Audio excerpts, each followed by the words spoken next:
Bismillahirrahmanirrahim. Assalamualaikum warahmatullahi wabarakatuh. Hai semuanya. Perkenalkan, nama saya Fani Ananda Ferdina, Prodi Gizi 2B, Fakultas Ilmu Kesehatan, Universitas Islam Al-Ihya Kuningan.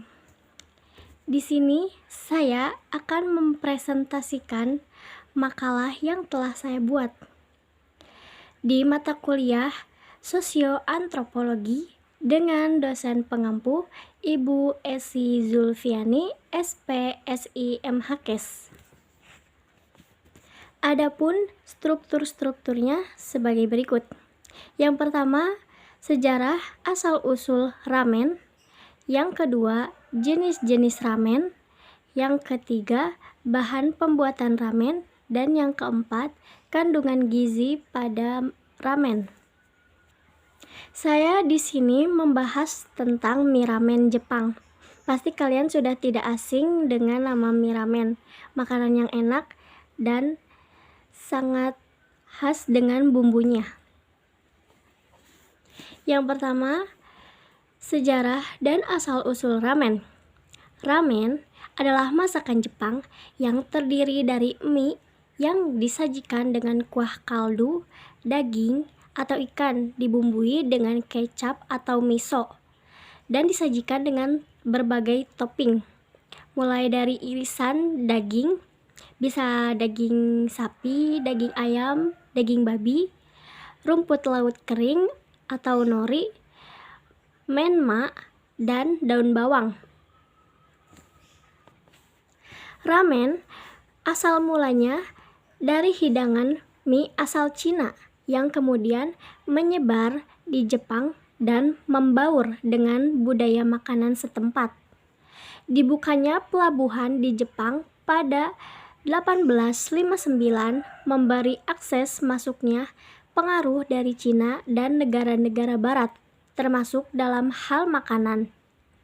Dibangun pelabuhan juga dibarengi dengan dihapusnya larangan makan daging yang hampir berlangsung selama 1200 tahun. Dikutip dari informasi Museum Ramen Shin Yokohama, Jepang, pedagang Cina sudah punya pengalaman berbisnis dengan orang barat. Mereka telah memiliki pelabuhan lebih awal dibandingkan orang-orang Jepang. Orang-orang barat membawa penerjemah Cina ketika mereka mengunjungi Jepang. Sebagian penerjemah adalah pedagang dan koki. Ramen seperti apa yang paling awal dibuat di Jepang? Disebutkan ramen pertama yang ada di Jepang adalah Nankin Soba di Hakodate. Sebetulnya ini merupakan sajian mie Cina, walau belum jelas apakah makanan itu bisa disebut ramen seperti saat ini. Pelabuhan Hakodate dibuka pada 1859. Kala itu ada iklan Nankin Soba yang dibuat di Hakodate Shimbun pada 28 April 1884. Restorannya bernama Yowaken, sebuah restoran bergaya barat. Yowaken juga memperkenalkan hidangan-hidangan Nankin. Waktu itu, Nankin Soba dijual seharga 0,15 yen, setara dengan 2.000 hingga 3.000 yen untuk ukuran saat ini. Harga yang lumayan mahal, Nankin Soba bisa jadi merupakan cikal bakal dari ramen. Meski tidak ada yang mengetahui bentuk, deskripsi, maupun foto awal mula ramen seperti apa. Kemudian, banyak siswa dari Cina dikirim ke Jepang untuk belajar sistem barat yang diadopsi Jepang. Pada 1906, jumlah siswa Cina yang ada di Jepang selama setahun mencapai rekor 12.000 orang. Masyarakat Cina di Jepang kemudian membuka restoran dengan harga makanan murah untuk mengakomodasi siswa yang kurang cocok dengan makanan Jepang. Restoran dengan harga menu terjangkau ini kian menjamur. Restoran Cina sangat sukses di Kanda, Ushigome, dan Hongo yang jadi tempat domisili siswa asal Cina. Gempa besar Kanto yang terjadi pada 1 September 1923 turut mempengaruhi dunia ramen. Terjadi desentralisasi pekerja profesional yang bertumbuhnya jumlah kedai. Koki-koki ramen berbondong-bondong mencari pekerjaan setelah kehilangan mata pencaharian di Tokyo. Para koki ini kemudian mendirikan kedai ramen di tempat baru. Salah satunya adalah kedai ramen Shinobu Honten di Sendai yang didirikan Hikoyoshi Sato. Orang yang sebelumnya bekerja di kedai ramen di Kawasaki. Musibah gempa ini membuat koki-koki tak cuma berkumpul di satu kawasan, yang pada akhirnya memperkenalkan ramen ke daerah lain di luar Tokyo, melahirkan ramen-ramen lokal, begitu pula kedai ramen yang harganya lebih terjangkau. Apa kalian tahu kedai pertama yang ada di Jepang, Rai-Raiken, yang berdiri pada 1910 di Asakura, dikenal sebagai restoran ramen pertama di Jepang. Berdirinya Nanichi Ozaki mempekerjakan 13 koki dari Cina, Nankinmachi, Yokohama, dan membuka Rai-Raiken di Sushiya-yokocho, Asakusa. Ketika ramai dikunjungi, jumlah pembeli bisa mencapai 2.500 sampai 3.000 per hari. Seperti pada hari tahun baru, Rai-Raiken menciptakan resep untuk ramen.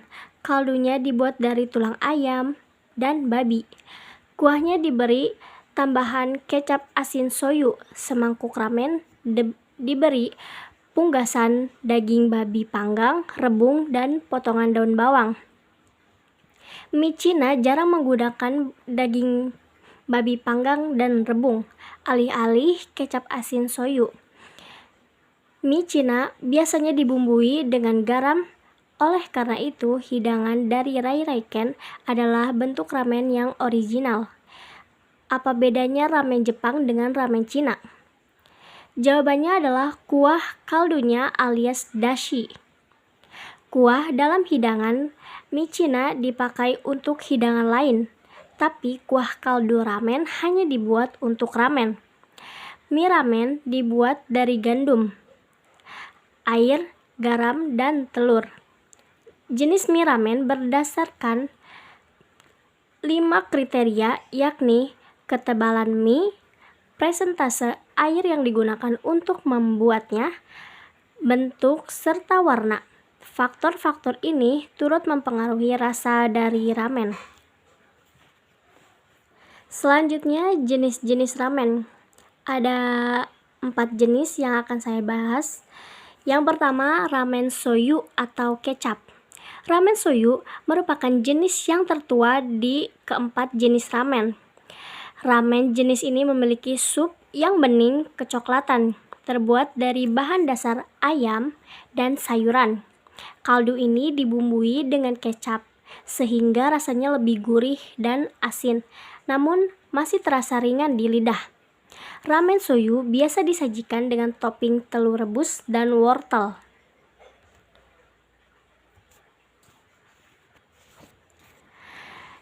Kue ikan atau kamoboko, toge, dan daun bawang.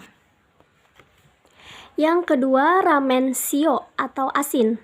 Ramen kuah asin berwarna pucat kekuningan dan bening, terbuat dari bahan dasar garam dan dikombinasikan dengan ayam, sayuran, ikan, dan rumput laut. Terkadang tulang babi juga dijadikan sebagai bahan dasar kaldu, namun tidak dimasak lama seperti pembuatan sup tonkotsu. Ramen jenis ini biasa disajikan dengan topping kamaboko dan acar buah plum. Yang ketiga, ramen miso. Jenis ramen ini merupakan salah satu ramen jenis baru karena baru dikenalkan secara nasional di sekitar tahun 1965. Ramen ini pertama diracik di Hokkaido dengan perpaduan miso dan kaldu ayam atau ikan. Kuahnya sedikit lebih kental, agak manis, dan sangat lezat. Ramen berkuah miso biasanya disajikan dengan topping jagung, daun bawang, toge, dan daging babi cincang. Tapi mungkin kalau di Indonesia pakainya daging ayam ya, karena mayoritas muslim. Yang keempat, ada ramen kari. Ramen dengan sup kari pertama dibuat di Hokkaido pada tahun 1965. Kaldunya dibuat dengan tulang babi, sayuran, dan diberi bumbu kari. Mie-nya lebih tebal dan keriting. Topping yang biasanya digunakan adalah daging babi, toge, dan wakame. Selanjutnya ada bahan pembuatan ramen. Yang pertama, bahan utama mie ramen. 250 gram mie dibuat atau mie ramen yang siap saji. 100 gram daging ayam yang dipotong kotak-kotak. 2 bakso sapi siap saji, potong menjadi 4 bagian. 2 bakso ikan siap saji. 2 udang besar yang sudah dikupas. Sisakan untuk bagian ekornya. Sawi hijau yang sudah dipotong serong. 1 siung bawang putih cincang halus. 2 sendok makan tepung maizena yang dilarutkan dengan air. Setengah sendok teh jahe yang dipatur. 350 ml air kaldu ayam. 1000 ml air untuk rebusan. Selanjutnya, cara membuat mie ramen. Siapkan panci dan air untuk merebus mie, kemudian panaskan hingga mendidih. Masukkan mie ramen ke dalam panci dengan air yang sudah mendidih. Tunggu hingga matang dan mie mengapung. Kemudian angkat lalu tiriskan. Selanjutnya, bahan bumbu mie ramen. 1 sendok teh kecap Jepang atau soyu, 1 sendok teh kecap manis, 1 sendok makan saus Thailand, 1 sendok makan minyak ikan, setengah sendok teh garam, setengah sendok teh gula pasir. Selanjutnya, cara membuat bumbu kuah mie ramen. Siapkan panci penggorengan Anda, kemudian masukkan minyak ke dalamnya. Tumis bawang putih hingga tercium harum aromanya bersama dengan jahe. Tambahkan air kaldu, bumbu-bumbu seperti kecap Jepang, kecap manis, saus sambal Thailand, minyak ikan, garam, dan gula pasir. Jangan lupa juga tambahkan bakso, sawi hijau, kemudian terus aduk hingga matang.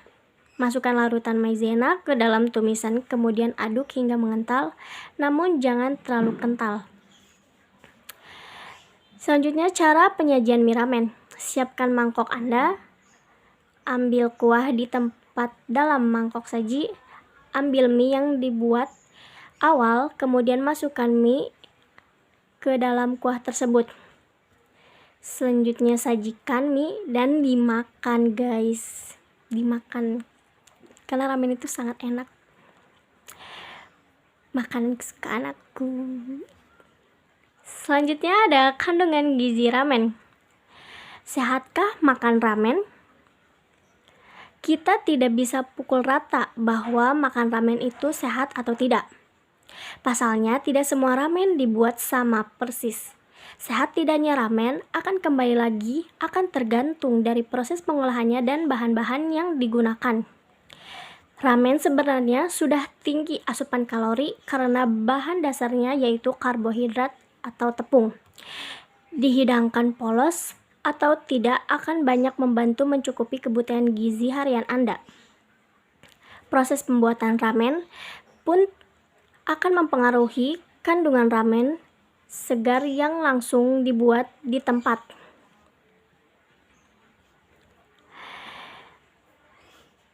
Berikut adalah nilai gizi pada ramen. Yang pertama, energi. Kalori 188 kalori. Yang kedua, karbohidrat 27 gram. Yang ketiga, protein 5 gram. Yang keempat, lemak 7 gram. Dan yang kelima, serat 1 gram. Berikut pemaparan materi tentang makalah yang sudah saya buat mengenai mie ramen Jepang. Terima kasih atas perhatiannya. Wassalamualaikum warahmatullahi wabarakatuh.